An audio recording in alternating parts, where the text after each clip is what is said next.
Hi, it's Michelle, and I'm a certified holistic nutritionist and an emotional eating expert. And today I wanted to talk about nourishing yourself, nourishing your body. And so I'll start off with saying that for a really long time, I didn't know how to nourish my body.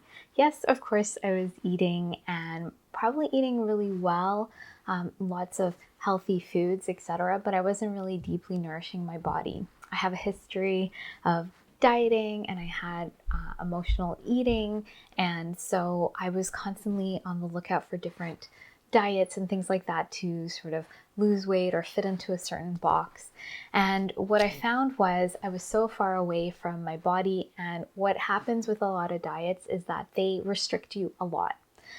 And when you're being restricted, it's not necessarily health promoting, even if the foods you're eating are the best for you.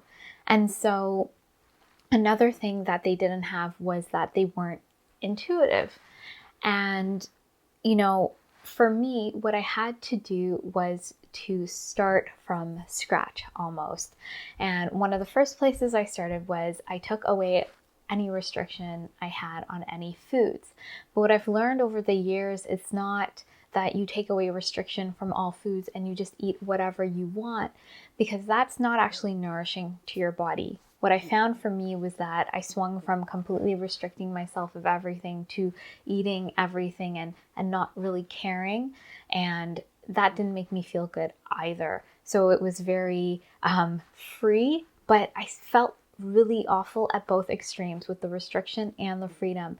And so what I found that worked was to allow all foods, of course, but to eat mostly the health promoting foods. I think we all have a really good idea that whole foods, fruits and vegetables they feel really good in the body and they make you feel good. And that's what I discovered when I went to the other extreme of being so free and eating fried foods and whatever kinds of foods I restricted myself of.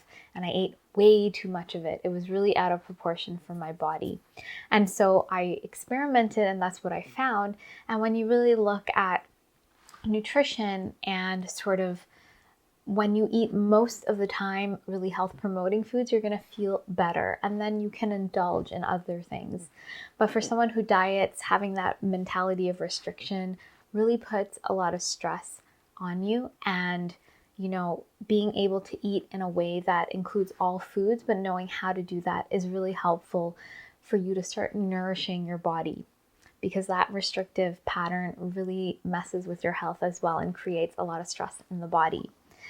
And also another thing that I found with experimenting on myself was that whenever I took a strategy that I found, let's say for instance, this was a digestive strategy because I had a lot of digestive issues and I'm always trying to improve and just to feel good and better in my body. So one of them that I really, sometimes I just tried things out to see if they would make me feel better because I didn't feel that great all the time, was to have a lot of water in the morning, but also just drinking water about 30-45 minutes before a meal and after a meal, just to see if it made that difference. Because if I hadn't experienced a different way, I wouldn't know what I was doing currently was better for me or worse for me.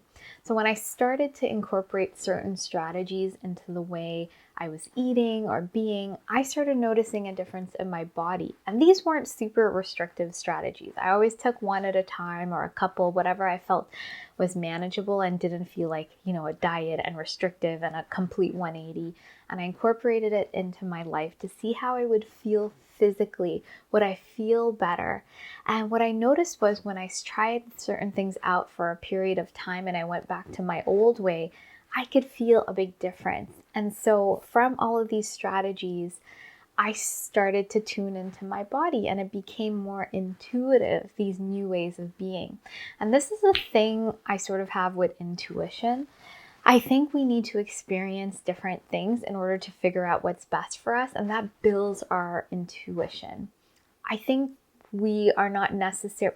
We've not experienced everything that the whole world has to offer, so we don't know how things are going to feel for us intuitively. Our bodies, that intuition we kind of build as we experiment and try new and different things. And we might have that calling internally to try something versus something else, or read how it's so amazing for other people and we try it for ourselves. So I think intuition is something that we develop over time. And it's so important, especially when you're wanting to nourish yourself and try a new strategy. And I would even say with new foods. I keep hearing about intuitive eating and you want this and you want that. And I don't necessarily think it's true unless you've done the deep inner healing work to heal your emotions and to really connect with your true self. Because if you listen to the first thought that pops into your mind, it might be coming from an emotion or a habit, or just, you're used to that and you'll want that food and you'll grab it thinking, oh, I'm listening to my intuition. But if you really dig deeper over time, you'll realize what a true intuitive kind of hit is versus a just all of a sudden wanting something and not really having that awareness of where you're at. And so for that, what I realized is that over time, I really gravitate towards a lot of fruits and vegetables. But I had to really try out a lot of different recipes and a lot of different fruits and vegetables and taste them in different ways and make different recipes to see how amazing they tasted. So now I have almost this data bank in my body, in my mind, that when I feel like a certain taste or flavor or whatever, I can pull from it really nourishing and amazing foods for my body. And so it's not just, I want this certain food that's a processed food, because I've learned that even though I want a certain taste from a processed food, it's the taste I want, because that food ultimately doesn't make me feel good at the end of it. Of course, you're allowed to choose whatever you want in that moment. Having that conscious choice is very empowering, but that's just what I found for myself.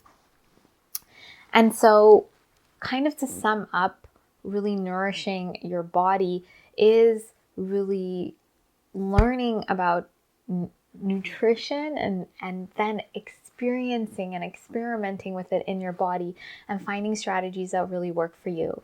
With clients that I work with, I've developed a way that I've seen that has worked for a lot of different clients and for myself, and it helps you get in touch with your true body sensations and your hunger and what you really need. And then you try out different recipes and different foods that are nourishing to your body, that are nutrient dense, and you can see, does it feel good? And you start learning about what you innately want, because now you have all of these different choices to choose from.